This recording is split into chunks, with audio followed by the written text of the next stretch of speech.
¿Tu futuro? Es una broma, dijo papá y luego me aplastó la portátil en la cabeza antes de mi tesis final. No te mereces un futuro, solo eres una sanguijunta. Mamá se rió, no tenía ni idea de qué haría ahora. Me llamo Casey y todo por lo que trabajé empezó en un apartamento de una habitación con una estufa rota, un grifo que goteaba y libros de texto apilados más altos que los muebles. Era un estudiante universitario de primera generación, ahogado en préstamos estudiantiles, haciendo malabarismos con los turnos en una cafetería, dando clases particulares a niños ricos con chofer y rogándole a mi cuerpo que no se rindiera. Pero aguanté porque mi tesis final debía entregarse en 3 días, porque era mi boleto de salida. Y porque nunca se suponía que tuviera futuro. Vivía con mis padres porque no podía pagar el alquiler sola. Se aseguraron de que nunca lo olvidara. Todos los días. Tienes 24 años. Sigues aquí. Sigue viviendo a costa nuestra como un parásito. Mi padre se quejaba sin camisa en la sala, lanzando una lata de cerveza vacía a la pared detrás de mí. Suscríbete a nuestro canal y cuéntanos en los comentarios desde donde ves este video. No te preocupes, papi. Mi hermana Savannah decía con su falsa voz de bebé. Cuando Casey repruebe ese pequeño ensayo, quizá por fin aprenda a limpiar pisos como todos nosotros. Savannah había abandonado la preparatoria 2 veces, se embarazó a los 17, y cada vez que tocaba fondo, mis padres le extendían la alfombra roja y lo consideraban una bendición. Ella consiguió un auto. Yo, un pase de autobús. Recibió un baby shower. Me dijeron que era demasiado egoísta como para darles nietos. Y ahora, cuando estaba tan cerca, de graduarme como la mejor de mi clase en ingeniería biomédica, el odio en casa se había espesado como el humo. Se me pegó a la piel. No querían que terminara. Lo sabía. Había estado cuidando mi portátil como si fuera un recién nacido. Tenía 5 años de notas, diagramas, renders 3D, lluvias de ideas nocturnas y mi tesis final. El proyecto trataba sobre prótesis de columna vertebral, diseñadas para comunidades rurales sin acceso quirúrgico. Fue genial. Mi asesor dijo que podría cambiar vidas. Pero nada de eso importó en nuestra cocina. ¿Te crees mejor que nosotros? Dijo papá una noche, apoyado en el mostrador, con la camisa manchada de grasa, caminando con tus palabras elegantes y escribiendo como si estuvieras a punto de inventar la cura para la ruina. Alargó la mano para coger mi portátil, que estaba cargándose sobre la mesa. Me interpuse entre él y él. Por favor, no, dije. Ya casi termino. Extendió la mano, no una bofetada, sino un empujón que me hizo estrellarme contra el armario que tenía detrás. Savannah se rió desde la puerta, levantando el teléfono como si estuviera grabando. Papá, quizá debería usar una libreta como antes. No deberían permitirse los aparatos electrónicos con basura. Debí haberla tirado al suelo cuando nació. Papá murmuraba, no lloraba, solo me miraba fijamente, como una pequeña sanguijuela que se chupa la vida en el silencio. Me levanté, agarré mi portátil y me di la vuelta. 3 días más, me susurré, solo 3 días más. La noche siguiente llegué a casa después de mi turno. Con el estómago rugiendo, la columna dolorida, las muñecas doloridas de servir café con leche, solo para encontrarme con toda la casa a oscuras, salvo la sala. Un silencio extraño me invadió al entrar. Savannah estaba sentada en el sofá. Mi padre estaba detrás de ella. Y mi portátil estaba en el suelo. Destrozado. La pantalla se partió por la mitad. La tapa estaba abollada, el disco duro, visiblemente suelto. Caí de rodillas. Te lo dije, dijo papá, esta casa no sirve para sanguijuelas, y las sanguijuelas no tienen futuro. Me giré para mirarlo, con la boca seca. ¿Por qué? Sonrió como si fuera una broma. Porque te pusiste arrogante, creíste que podías estar por encima de esta familia. ¿Adivina qué? Mantenemos a los nuestros en el suelo. Savannah se inclinó y se rió. Uy, parece que la señorita perfecta no tiene nada que entregar ahora. Debería haberlo guardado en la nube, genio. No grité. No lloré. Me quedé allí sentado, escuchando el sonido de mi propia respiración retumbando en mi pecho. Tenía dos opciones, romperme, la otra, construir algo más fuerte desde las cenizas. Pero aún no. Me puse de pie lentamente. Mis rodillas se doblaron. Me temblaban los brazos.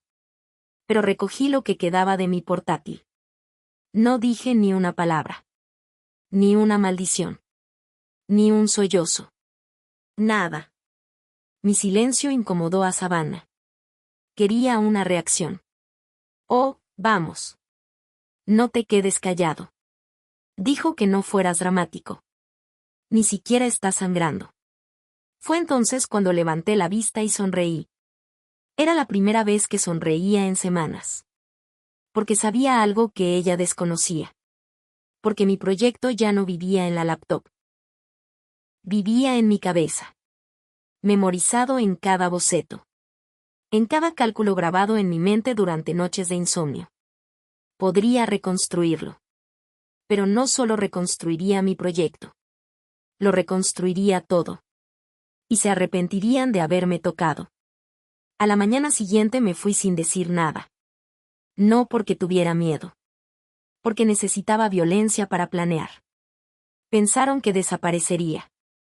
Que iría corriendo a ver a un profesor. Que lloraría por una prórroga. O que perdería el control como Savannah cuando no la elegían en las pruebas de animadoras. Pero caminé directo al laboratorio de la universidad. Todavía tenía los dedos magullados de intentar reunir lo que quedaba de mi tesis. Pero tenía más de lo que creían. Tenía fragmentos de respaldo guardados en la unidad de simulación de la escuela. No el borrador completo, sino la estructura. Los planos del prototipo espinal. Suficiente para resucitar algo poderoso. La doctora Ellis, mi asesora, levantó la vista cuando entré en su consultorio. Entrecerró los ojos, vio la hinchazón sobre mi sien donde me golpeó la laptop y se desanimó. Dios mío, ¿qué sí? ¿Qué pasó? Negué con la cabeza. Solo necesito acceso al laboratorio esta semana. Estoy reescribiendo mi tesis. Me miró fijamente un segundo largo antes de responder. Te quedan 72 horas. Es más que suficiente, mentí. Los 2 días siguientes no dormí. Viví en ese laboratorio. Reconstruí todo lo que pude de memoria.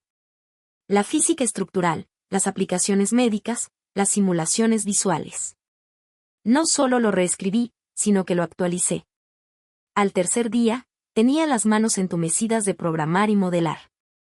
No me había cepillado el pelo. Mi camisa olía a café quemado y a miedo. Pero lo envié. Y luego me desplomé debajo del escritorio y dormí 6 horas. Cuando desperté, tenía 24 llamadas perdidas, todas de Savannah. 2 de papá. No respondí. Salí del laboratorio y me fui directo a un motel barato del centro.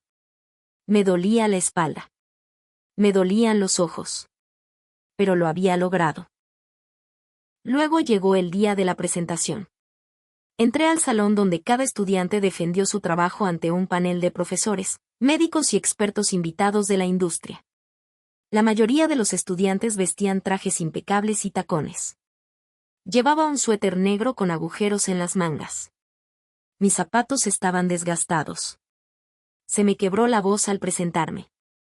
Pero al abrir la primera diapositiva, todo cambió. Hablé como alguien que lo había vivido, no como alguien que lo había estudiado. Expliqué cómo las prótesis de columna vertebral eran inaccesibles en zonas rurales y de bajos ingresos. Repasé los materiales poliméricos, las bisagras ajustables y la rentabilidad. Mostré animaciones, proyecciones y terminé con la diapositiva más importante, un dibujo que hice a las 2 de la madrugada en el motel, garabateado en la esquina de una servilleta y luego digitalizado. Mostraba a una niñita delgada, de pie en el pasillo de un hospital, con una bata de papel y un corsé mecánico en la espalda. La sala quedó en silencio. Y entonces comenzaron los aplausos. No solo aprobé. Obtuve la distinción del decano por mi tesis. Mi nombre fue incluido en una junta de becas de investigación. Pero aún no me había ido a casa. Hasta 3 días después, cuando entré, Savannah estaba en la cocina con los brazos cruzados, con los ojos inyectados en sangre y el teléfono temblando en la mano. Me hiciste quedar como una broma, gritó. Parpadeé. ¿Qué? Me puso el teléfono en la cara. ¿Sabes lo que se siente que tus amigos te etiqueten en las redes sociales de la universidad? Tu hermana es una genio. Madre mía, nos apoyamos, ¿qué sí? ¿Qué carajo crees que me hace quedar? Desempleada, dije en voz baja. Se abalanzó sobre mí, pero retrocedí. Tócame, susurré, y haré que te arresten. Eso la detuvo. No porque ella creyera que lo haría, sino porque nunca había dicho algo así. Entonces papá irrumpió. ¿Dónde demonios te has metido? Me giré lentamente para mirarlo. Ganando. Se burló, con la cara llena de lágrimas. A esta casa no le importan tus trofeos. Todavía vives aquí, todavía respiras nuestro aire, todavía comes nuestra comida. Fue entonces cuando le di un sobre. Lo abrió. Un cheque. 10,000 pesos. ¿Qué es esto? Ladró. Fui, dije. Durante los últimos 2 años, cada mes, ajustado por servicios públicos, impuestos incluidos. También calculé tu gasto en comestibles. Me miró como si le hubiera hablado en latín. Y ahora, le dije, nunca más volverás a decir que te debo nada. Tomé mi abrigo viejo de la percha. Mi madre se asomó desde el pasillo. No había dicho nada en todo el tiempo, como siempre, observando como si no fuera parte de la crueldad. Tengo una oferta de trabajo, dije. 6 cifras, diseño médico, beneficios completos. ¿Dónde? Savannah Spat. Sonreí. Por todo el país. Espera. Pero no esperé. Salí. Me subí al taxi. Y al arrancar, vi a Savannah cerrar la puerta de golpe y a papá tirar una silla como un niño pequeño que acaba de perder un juguete. Pero aún no había terminado. Porque 3 semanas después, les envié algo. Un paquete. Pequeño, marrón, etiquetado con rotulador negro grueso, de tu sanguijuela. Dentro estaba mi primera revista médica publicada, mi prototipo, ahora con financiación para investigación. Pegada al frente había una nota adhesiva. Me destrozaste el futuro, así que construí otro. No respondieron al paquete. Claro que no. Gente como ellos, los que se alimentan de tu silencio y se ahogan cuando hablas. Nunca saben qué hacer cuando te levantas. Solo esperan tu fracaso, tu próxima disculpa, tu próximo por favor. Pero nada de eso llegó.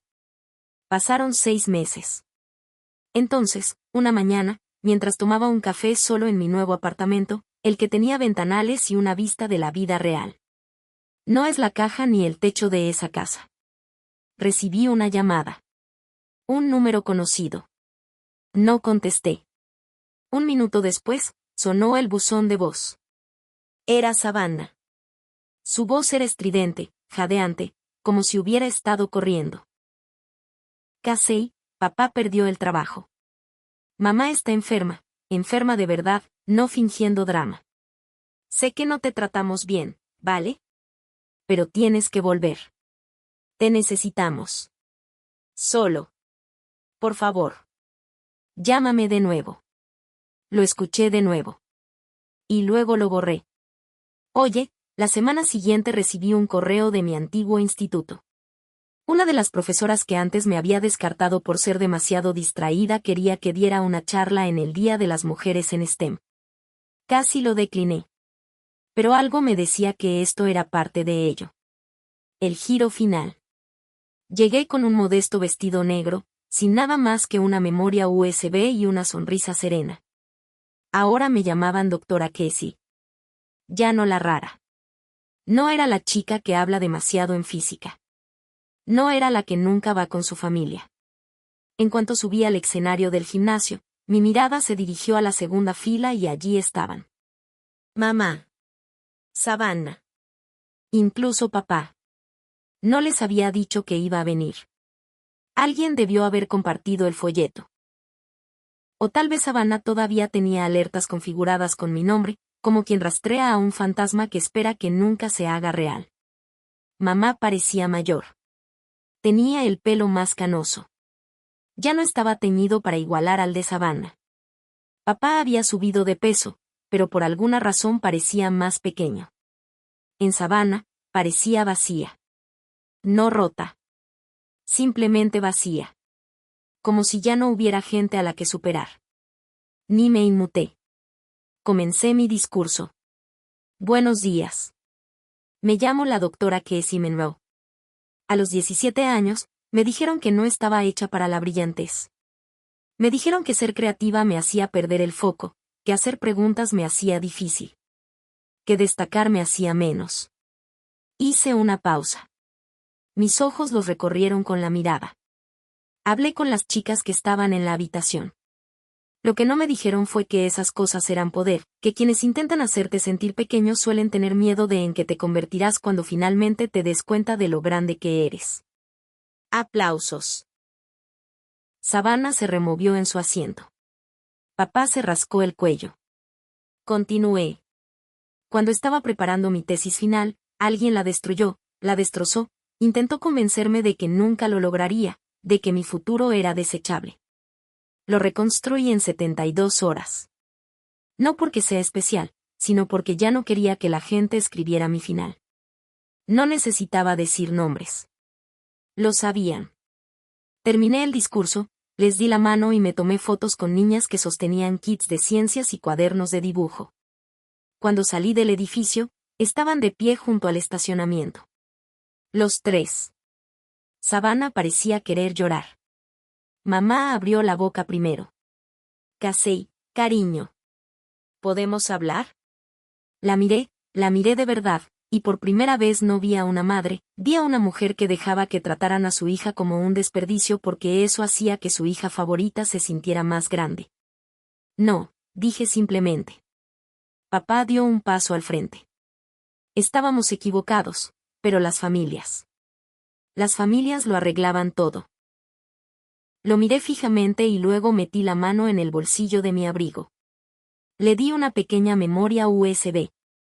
¿Qué es esto?, preguntó frunciendo el ceño. Mi nueva patente. Entrará en producción el año que viene. Quiero que veas cómo será cuando Als cree un futuro que valga más que el tuyo. Sus manos temblaban cuando me di la vuelta. Savannah gritó, lo siento, ¿de acuerdo? Estaba celoso. Y todavía lo estoy. Te convertiste en lo que yo nunca pude ser. No dejé de caminar. Solo susurré sin voltearme. Tenías a mis padres. Tenías la casa. Tenías las mentiras. Y aún así gané. Esa noche encendí una sola vela en mi apartamento. Nada de fiesta, nada de blog de venganza, nada de noticias. Solo paz. La venganza no consistía en verlos sufrir. Era saber qué pasarían el resto de sus vidas recordando el día que dejé de mendigar y empecé a construir. El día que la sanguijuela dejó de alimentarse. Y se convirtió en la cura. Suscríbete a nuestro canal y cuéntanos en los comentarios desde donde ves este video.